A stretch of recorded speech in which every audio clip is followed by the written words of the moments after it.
بسم اللہ الرحمن الرحیم. ناظرین، میں ہوں خالد محمود رسول. پاکستان خبر ڈیجیٹل میڈیا کے طرف سے حسب معمول اپنا ویکلی راؤنڈ اپ پروگرام لے کے خالد بھٹی صاحب کے ساتھ میں آپ کی خدمت میں پیش ہوں. ناظرین، دیکھا آپ نے کہ پچھلے چند دنوں میں بلوچستان میں جس طرح کے حالات رہے ہیں، یکدم میڈیا کے اوپر، انٹرنیشنل میڈیا کے اوپر ہر طرف جو ہے نا وہ ایک ہی موضوع اور ایک ہی خبر جو ہے نا وہ چھائی ہوئی ہے. اب اس میں یہ ہے کہ لوگوں کا مختلف اینگل ہے. کوئی اس میں فارن ہینڈ جو ہے نا وہ تلاش کر رہے ہیں، کوئی کہتے ہیں کہ نہیں جی پچھلے جو ہمارے معاملات تھے وہ اتنے گنجلدار رہے تھے کہ یہ پراکسی وارز اس کی ہیں یا اس کا نتیجہ ہے and so on so forth. اس میں سی پیک کا حوالہ یہ وہ. تو یقین جانیے کہ ان دنوں میں ان واقعات کے بعد پیدر پہ جتنی جانوں کا لاس ہوا، اس کا سوگ اپنی جگہ پہ ہے، اس کا دکھ اپنی جگہ پہ ہے، لیکن تکلیف زیادہ یہ ہے کہ یہ مسئلہ سلجھنے کی بجائے الجھتا چلا جا رہا ہے. قابل اجمیری کا ایک بڑا خوبصورت شعر ہے کہ وقت کرتا ہے پرورش برسوں، حادثہ ایک دم نہیں ہوتا. بھٹی صاحب یہ بتائیے کہ یہ جو بلوچستان کا ابھی جو چند دنوں میں جس انداز میں بے گناہ لوگوں کو اتارا گیا اور کاروائیاں ایک نہیں کافی زیادہ کاروائیاں ہوئی اور خاص طور پہ سوان سفور، تو اس پہ آپ کیا کہتے ہیں؟ دیکھیں، یہ ایک تو اس بات کا اظہار ہے کہ جو بلوچستان کی نیشنلسٹ موومنٹ ہے اب وہ نیرو نیشنلزم کی طرف جا رہی ہے. اوکے. کیونکہ آپ جب اپنے قومی حقوق کی بات کرتے ہیں تو آپ دوسری قومیتوں کے حقوق کو نگیٹ نہیں کرتے، بلکہ آپ یہ کہتے ہیں کہ سب کو، پاکستان میں بسنے والی جتنی بھی قومیتیں ہیں ان سب کو برابر کے حقوق ملنے چاہیے. لیکن جب آپ اس بنیاد پر کہ ہمیں ہمارے حقوق ملنے چاہیے، یہاں تک تو یہ مطالبہ درست ہے، لیکن جب آپ اس بنیاد پر دوسری قومیتوں کو اٹیک کرتے ہیں اور انہیں کہتے ہیں کہ آپ ہمارے علاقے سے چھوڑ کے چلے جائیں، تو یہ دراصل نیرو نیشنلزم ہے. یہ آپ اس کو نیم فاشزم کہہ لیں کہ بلوچستان صرف بلوچوں کا ہے اور یہاں کوئی نہیں آ سکتا، کوئی نہیں رہ سکتا، کوئی کاروبار نہیں کر سکتا. اب پنجابی یا اور بہت پشتون اور بہت سارے لوگ جو ہیں وہ کئی سالوں سے وہاں پہ رہتے ہیں، جابز کرتے ہیں، کام کرتے ہیں. اب جو بلوچستان کا مسئلہ ہے نا، اصل میں یہ سیاسی بھی ہے، انتظامی بھی ہے، معاشی بھی ہے اور سماجی بھی ہے. جو تبدیلیاں رونما ہوئی ہیں گزشتہ 20 25 30 سالوں میں بلوچستان کی سوسائٹی میں، ایک اچھی خاصی تعلیم یافتہ مڈل کلاس نے ایمرج کیا. اب نہ ان کو کوئی پولیٹیکل سپیس اویلیبل ہے، نہ ان کو جابز اویلیبل ہیں، نہ ان کو اکنامک اپارچونیٹیز ہیں، جس کی وجہ سے فرسٹریشن بڑی ہے خاص طور پہ نوجوانوں کے اندر.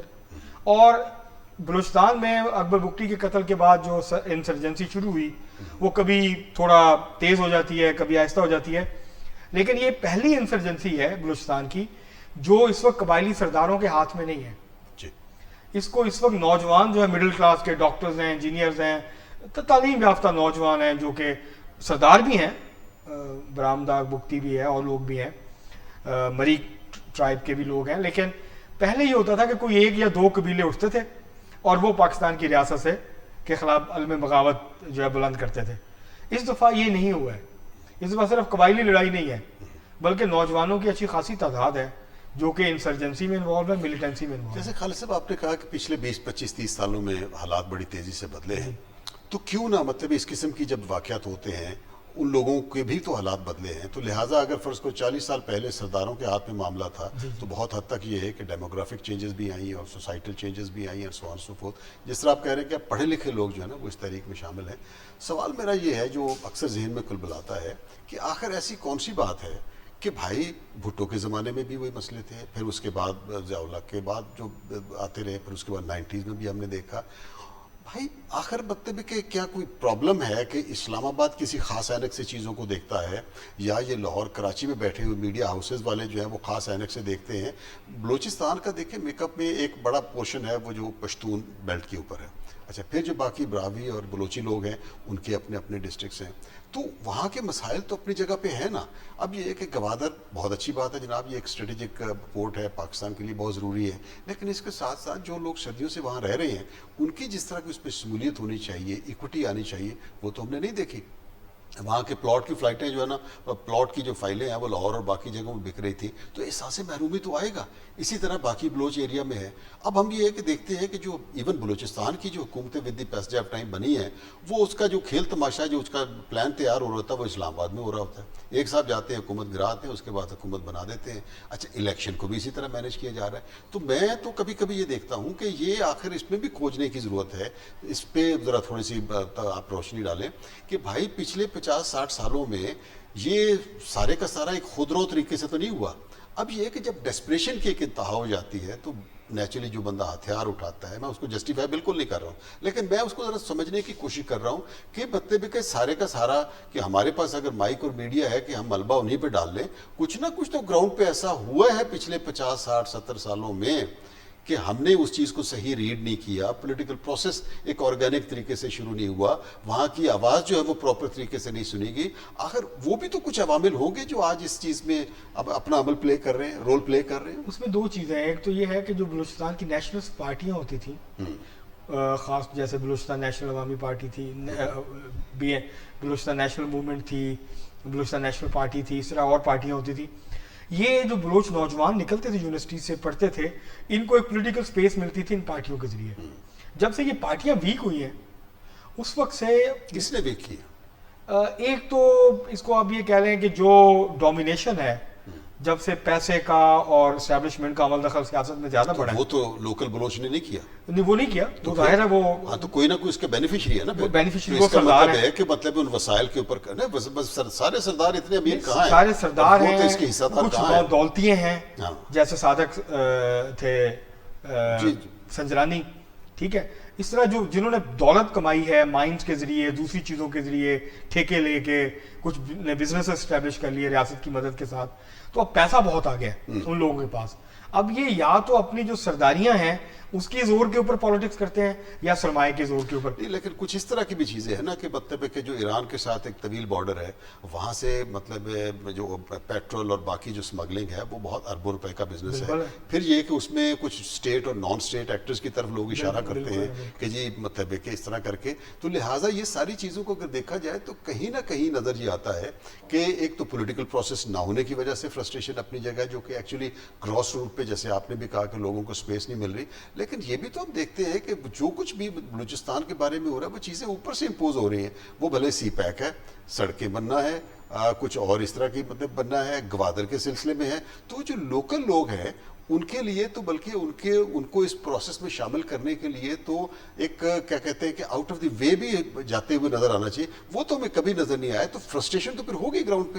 دیکھیں نا اس کی وجہ ہے، اس کی وجہ یہ ہے کہ اور اس کے بینیفیشری بھی کچھ اور لوگ ہیں. دو طرح کے لوگ ہیں بلوچستان میں. ایک وہ ہیں جو ڈیولپمنٹ چاہتے ہیں، ایک وہ ہیں جو کسی قسم کی کوئی ڈیولپمنٹ نہیں چاہتے.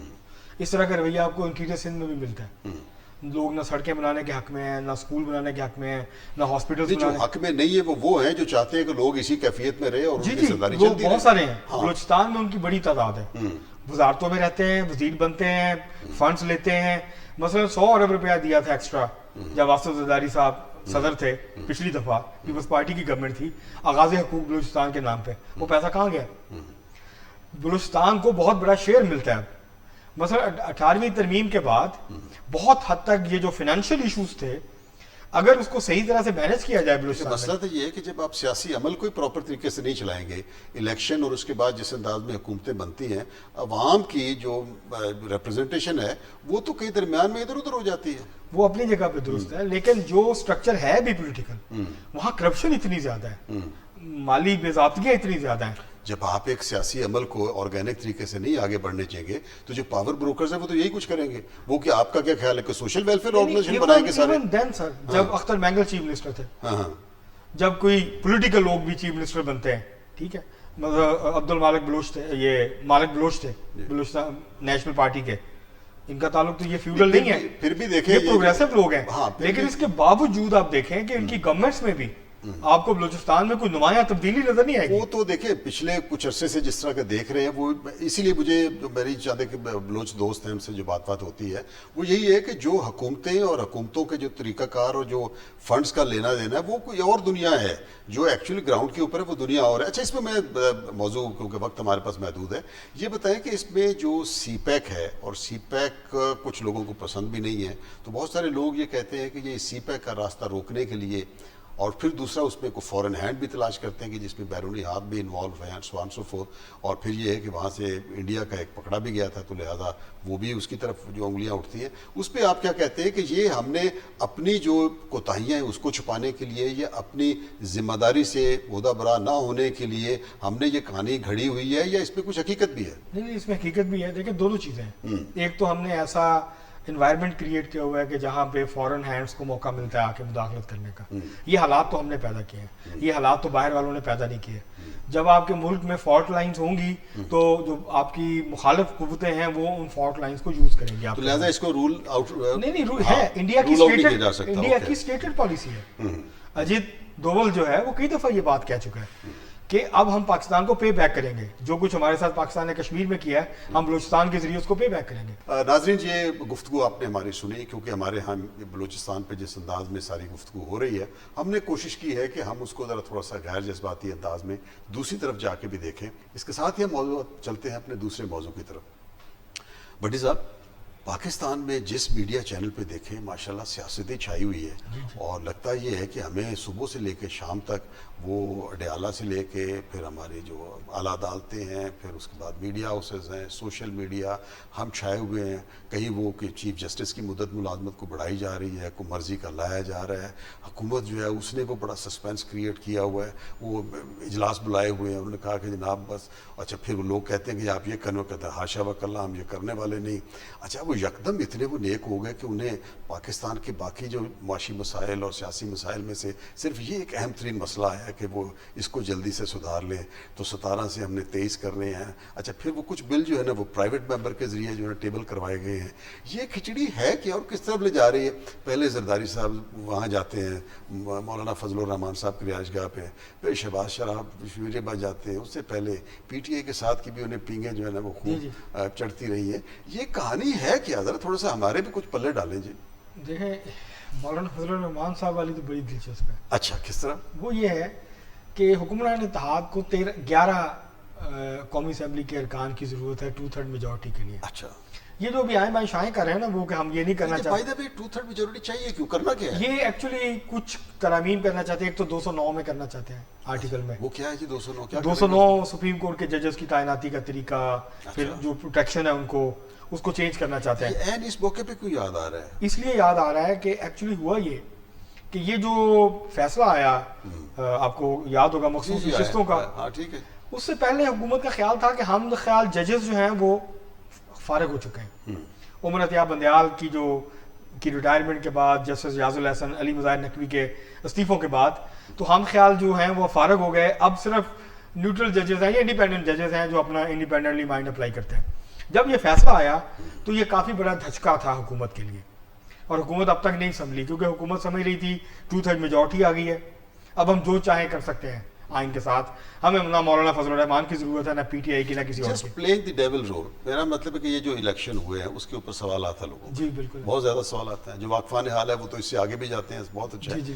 تو میرا مطلب ہے کہ جو الیکشن ہو گئے, چلو جیسے ہوئے حکومت میں آ گئے, حکومت اس پورے معاملے کا سیاسی انداز میں فیس کیوں نہیں کرتی؟ اچھا چلی گئی نشستیں, اچھا حکومت بھی اگر چلی جاتی, اوکے آپ نے PDM 1 کر لی, 2 کر لی, اوکے, ایک پولیٹیکل پروسیس میں تو بھائی حکومت سے باہر جانا اور حکومت کے اندر آنا یہ تو لگا رہتا ہے. گھبراہٹ کس چیز کی ہے؟ کیوں نہیں چلنے دیتے اس عمل کو؟ اس کا اندازہ اس بات سے لگا لیں, اس عمل کو کیوں نہیں چلنے دیتے آگے؟ چلو ہو جائے جس طرح بھی. پی ٹی آئی یہاں کیوں کھڑی ہے, جس جگہ پہ کھڑی ہے کیوں کھڑی ہے؟ اس لیے کھڑی ہے کہ عمران خان صاحب نے تحریک عدم اعتماد کو قبول نہیں کیا.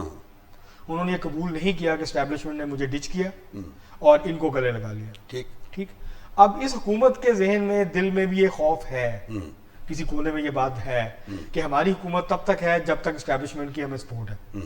جس دن اسٹیبلشمنٹ نے ہاتھ کھینچا ہماری حکومت گر جائے گی. مطلب پہلا مسئلہ تو یہ درپیش ہوگا کہ پیپلز پارٹی ہی کہنے میں نہیں آئے گی نون لیگ کے, پیپلز پارٹی اپنے راستے جدا کر لے گی. وہ تو اپنی ہر تیسرے دن بتاتے ہیں, جی اپنی شرائط سخت کر لے گی ابھی تو, کیونکہ اسٹیبلشمنٹ کی وجہ سے وہ ان کے ساتھ ان کے تعاون کر رہے ہیں. ٹھیک ہے, مسئلہ یہ ہے کہ یہ جو گورنمنٹ ہے, PDM 2 کہہ لیں اس کو, اتحادی حکومت کہہ لیں, نون لیگ کی جو گورنمنٹ ہے وہ یہ سمجھتی ہے کہ جب تک PTI کے معاملات خراب ہیں اسٹیبلشمنٹ کے ساتھ, ہماری سیاسی جو ہے وہ بچت اسی میں. تو یہ جو سیاسی پارٹیاں ہیں, یہ نون لیگ ہے یا پیپل پارٹی ہے, ان کی عوام میں کیا بالکل ہی جڑے نہیں ہے کہ ان کو ڈیپینڈنٹ ہونا پڑ رہا ہے اسٹیبلشمنٹ اس حد تک کے لیے؟ یہ اتنا بھی سادہ نہیں ہے پاکستان کی پالیٹکس کہ آپ, عمران خان صاحب بہت پاپولر ہیں, کہاں کھڑے ہیں, نہیں پی ٹی آئی کہاں کھڑی ہے. وہ تو پہلے نون لیگ کے ساتھ بھی ہوا ہے کہ میں وہی کہہ رہا ہوں 2/3 تھی تو چلے گئے باہر, جانا پڑا. نہیں 2018 اندر تھے, اس کے بعد 2016 میں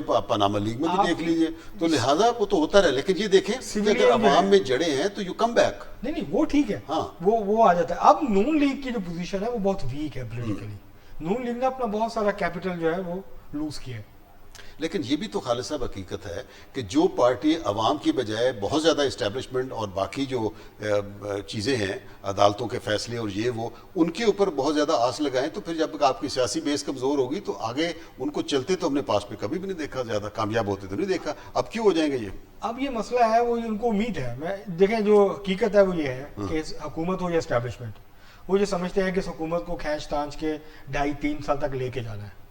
اچھا, تب تک ان کا یہ خیال ہے کہ اکانومی تھوڑی سی اپنے پاؤں میں کھڑی ہو جائے گی, جو بہت زیادہ حالات خراب ہیں یہ تھوڑے بہتر ہو جائیں گے. اچھا اس میں کیونکہ وقت ہمارے پاس کم ہے, یہ جو اس وقت سیاسی منظرنامہ بن رہا ہے اس میں یہ بتائیے کہ یہ جو جنرل فیض اور کچھ چند ایک اور آفیسرز کا بھی کورٹ مارشل کی خبریں ہیں, سو آن سو فورتھ, بہت سارے لوگ اس کے بارے میں بہت زیادہ باتیں کر رہے ہیں, وہ اس منظرنامے پہ کس طرح افیکٹ ہوگا؟ دیکھیں اس سے تو یہ ہوا ہے کہ اس سے پی ٹی آئی ظاہر ہے, پی ٹی آئی کو اس کا بہت زیادہ نقصان ہوگا. اچھا, ہوا بھی ہے, مزید ہوگا آگے جا کے. You think so? I think so. اچھا, کیونکہ خان صاحب کو تو لازمی, اور کچھ اور لوگ ہیں پی ٹی آئی کے جن کو ان کے ساتھ لنک کیا جائے گا. اب ان کے کیسز ملٹری کورٹس میں جاتے ہیں نہیں جاتے یہ الگ بحث ہے, لیکن یہ ان کو ان کے ساتھ منسلک کیا جائے گا, ان کے ساتھ لنک کیا جائے گا, اور یہ لنک اسٹیبلش بھی ہوتا ہے. بہت سارے معاملات ایسے ہیں. اور جو کورٹ مارشل ہے اس کی کارروائی بھی ظاہر ہے آگے آگے آہستہ آہستہ آگے بڑھ رہی ہے. اور آپ کو میں حیران کن خبر دوں کہ ابھی تک جنرل فیض حمید صاحب کو کوئی وکیل نہیں مل سکا. جیک برانچ کا کوئی بھی ریٹائرڈ ملٹری آفیسر ان کی وکالت کے لیے تیار نہیں ہے. اب شاید ان کو کسی سویلین وکیل کی تیار نہیں ہے, تیار ہونے نہیں دیا جا رہا, تیار نہیں ہے. اچھا, کیونکہ وہ سمجھتے ہیں کہ انہوں نے ریڈ لائن کراس کی ہے. اوکے, آرمی کی ظاہر ہے. اچھا چلیے اس میں ذرا تھوڑا سا موضوع کو ذرا تھوڑا سا بحث کو سمیٹتے ہیں. یہ جو منظرنامہ ہے یہ پہلے سے زیادہ کنفیوز نہیں ہو گیا؟ مطلب اگر ہم 1 مہینہ پہلے, 2 مہینہ پہلے, 3 مہینہ پہلے, آج جہاں جس منظرنامے میں کھڑے ہیں, ایک طرف مولانا جو ہے نا وہ ان کی ناراضگی اپنی جگہ, پھر صدر صاحب بھی جاتے ہیں. آپ کو پتہ کہ زرداری صاحب اور شہباز شریف صاحب جو ہیں ان کا وقت اتنا قیمتی اور سمجھدار اتنے ہیں کہ وہ اپنا وقت, اور کسی ایسے تو نہیں, وہ اگر گئے ہیں تو بھائی کچھ ہوگا. اب اس کے بعد یہ ہے کہ ان کی پنگیں جو ہے مولانا صاحب کی وہ پی ٹی آئی کے ساتھ بھی بہت زیادہ ہے. پھر انہوں نے اچھا اس کے بعد یہ سڈنلی یہ تحریک بھی آ گئی, 2/3 بھی چاہیے, پھر عدالتی فیصلہ بھی آ گیا, عدالت بھی چھٹیوں پہ ہے. تو یہ جو سچویشن ہے یہ اس کا آگے آپ کو وے فارورڈ کیا نظر آ رہا ہے؟ یہ مزید الجھتی چلی جائے گی یا اس کا فوری سلوشن کو آپ کا خیال ہے کہ نکل بھی آئے گا؟ میرا خیال ہے کہ دیکھیں ایک تو سیٹ بیک ہوا اسٹیبلشمنٹ کا, اور نون لیگ کا خیال تھا کہ یہ جو کچھ پی ٹی آئی کے ساتھ ہوا ہے 9 مئی کے بعد, اس کے بعد پی ٹی آئی بہت ویک ہو جائے گی. اس کا سٹرکچر ویک ہوا ہے, آرگنائزیشنلی وہ ویک ہوا ہے, لیکن ان کی جو پاپولیرٹی ہے وہ کم نہیں ہوئی. وہ ابھی تک موجود ہے. اور اس لیے عمران خان صاحب کو کوئی بہت زیادہ پریشانی نہیں ہے اس حوالے سے کہ ان کی عوام کے اندر جو ساکھ ہے وہ ابھی تک قائم ہے. ان سب کچھ ہونے کے باوجود جو پریشانی ہے نون لیگ کے لیے وہ یہ ہے کہ یہ عمران خان صاحب کا جو لانگ ٹرم بندوبست کرنا چاہتے ہیں وہ نہیں کر پائے ابھی تک. ان کا خیال تھا 9 مئی میں ہم ان کو رگڑا لگائیں گے, لیکن عدالتیں بیچ میں آئیں. یہ نہیں کر پائے جو یہ کرنا چاہتے تھے. اسٹیبلشمنٹ بھی وہ نہیں کر پائی جو یہ کرنا چاہتے تھے. اب یہ امیدیں لگا کے بیٹھے ہوئے ہیں کہ جنرل فیض کا جو کورٹ مارشل ہے اس کے نتیجے میں جو چہرے سامنے آئیں گے تو اس میں کہیں عمران خان بھی امپلیکیٹ ہو جائیں گے. وہ پولیٹیکلی میں آپ کو ایمانداری سے بتاؤں, میں یہ سمجھتا ہوں ذاتی طور پہ کہ اس وقت پاکستان پیپلز پارٹی کی سندھ میں مضبوط ہے, اس کو کوئی چیلنج نہیں ہے, اس کا جو اسٹرانگ ہولڈ ہے وہاں. نون لیگ کو پنجاب میں بڑے چیلنجز کا سامنا ہے. نون لیگ کمفرٹیبل نہیں ہے پولیٹیکلی. آگے بلدیاتی الیکشن ہے اگلے سال. نون لیگ بہت ساری چیزیں دیکھ رہی ہے اور وہ سمجھتی ہے کہ جب تک عمران خان صاحب کا معاملہ ان کو راستے سے نہیں ہٹایا جاتا, یہ ان کو سائیڈ لائن نہیں کیا جاتا, تب تک یہ بہت مشکل ہو جائے گا نون لیگ کے لیے پنجاب میں خاص طور پہ اپنی پالیٹکس کو آگے بڑھانا. رائٹ جی, رائٹ. لو جی, خالد چودھری صاحب نے جس انداز میں وہ بات کہہ رہے ہیں کہ اس میں نون لیگ کے بھی اسی مسٹیکس ہیں and so on so forth, گفتگو آپ نے پوری سنی. کنکلوڈ کرتے ہیں اس موضوع کو. ناظرین, یہ جو منظرنامہ ہمارا اس وقت پچھلی چند دنوں سے تیزی سے تبدیل ہوا ہے, انفارچونیٹلی ہم پچھلے کافی سالوں سے دیکھ رہے ہیں کہ ہمارے ہاں وہ حالات حاضرہ تبدیل ہونے میں نہیں آ رہے. آج یہ, آج وہ, کل وہ, پرسوں وہ, سو آن سو فورتھ. ابھی یہ جو اس وقت سب ہمارے سامنے منظرنامہ ہے, دیکھا جائے تو اس میں ویزیبل اور انویزیبل سٹیک ہولڈرز کافی زیادہ آگے ہیں. حالات جو ہے وہ سلجھنے جی کی بجائے الجھاؤ کی طرف زیادہ جا رہے ہیں. تو مجھے تو فرینکلی اسپیکنگ اس سے نظر یہ آ رہا ہے کہ